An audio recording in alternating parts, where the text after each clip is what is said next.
Hello everyone, welcome to my first mini blog. आजको यस भिडियोमा डोटी जिल्लाको प्रसिद्ध धार्मिक तथा ऐतिहासिक स्थल शैलेश्वरी मन्दिरको बारेमा रहेको छ। भिडियोलाई चाहिँ अन्तिमसम्म हेरेर साथ दिनुहोला। यदि तपाईलाई धार्मिक तथा प्राकृतिक सौन्दर्य मन पर्छ भने यो स्थान अवश्य मन पर्नेछ।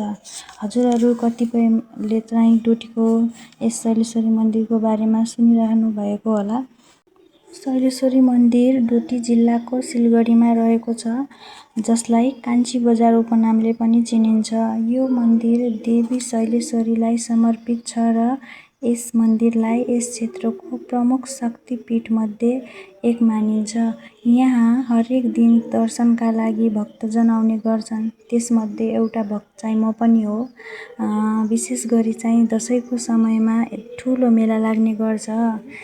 यहाँ चाहिँ नेपालका विभिन्न जिल्ला सँगसँगै भारतबाट पनि कैयौं श्रद्धालुहरू दर्शन गर्न आउने गर्छन्।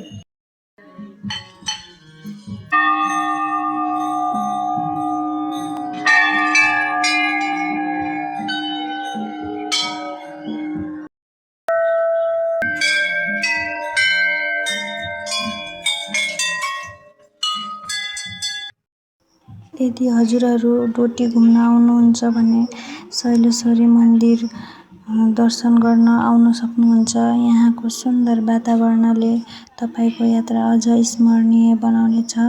यदि भिडियो मन पर्यो भने लाइक कमेन्ट गर्न नभुल्नुहोला। हस्, धन्यवाद। आजको लागि यति नै।